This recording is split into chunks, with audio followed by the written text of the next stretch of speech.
Hi, doctor. So what are you watching for right now when it comes to illnesses?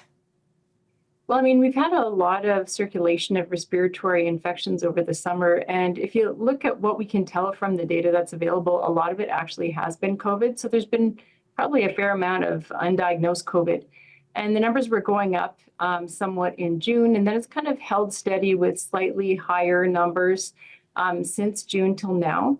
And I think a lot of people are concerned that with all the increased mixing that happens in the fall, that we might start to see a bit of an earlier uptick in COVID numbers particularly, which might happen before the new vaccine is available. Let's talk about those vaccines. What advice do you have for people who are either looking to get the vaccine or if they're thinking of waiting? What advice do you have? I mean, it's been a bit of a weird time because optimally, if anyone wanted the last year updated vaccine, it would have been wise to get it about 3 months ago, which was when things were kind of warming up, and also left you with an opportunity to probably get the new vaccine as soon as it was available. Right now, most of us have been counseling people to just kind of be careful if you're higher risk and then wait for the new vaccine, because we do think that this update will offer much better protection against the circulating strains than the last year's version did, because the virus families have they're both Omicron, but they're quite different from each other between last year and this year's dominant strain. So there's been a bit of a waiting game right now. And when they do come out in October, hopefully, and are available, it would make sense for people to consider getting both the COVID shot and the influenza shot at the same time, just for efficiency's sake, honestly. When you talk about the Omicron and the variants with it, are you seeing any changes in symptoms in what people are seeing when they do have COVID? Because what we hear about is the cough, kind of cold-like symptoms, things like that. Are you seeing anything else? The theme that I've been hearing about mostly, and this is mostly retrospective, so if I'm seeing patients for other reasons and we end up talking about vaccines and I end up asking what's happened for them, they are describing often really severe sinus symptoms.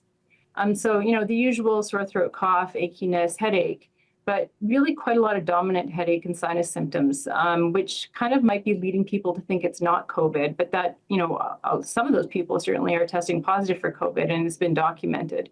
And that actually leads to another practical issue, which is if you've had a fairly recent COVID infection, you might want to wait on getting the new vaccine a little bit longer because you're kind of protected from your infection, and you can maybe extend your duration of protection if you wait a little bit on the new vaccine.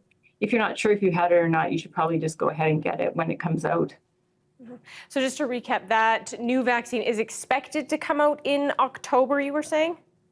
That's what I understand. I guess people in public health might have an inside line on that, but that's what we understand, yes. And what about the cold season too? Because I know, like you say, we're talking about back to school is happening now. People are going to be inside a little bit more. What are you seeing when it's just like a general cold and flu for this upcoming season? The last year, actually, the respiratory virus patterning started to look a little bit more like it has before, where there's a number of different viruses kicking around in low amounts in the background. And then, generally what happens is we've seen an influenza surge, maybe influenza A, sometimes a secondary kick of influenza B, and RSV right in there somewhere. And that usually happens a little bit more towards the end of the year or early next year. For the fall, it's not uncommon to see a lot of, kind of normal cold viruses, if I can put it that way, around, but they haven't been super prevalent. It hasn't been very common over the summer to see those viruses around. And they don't usually take off wildly in the early fall anyway.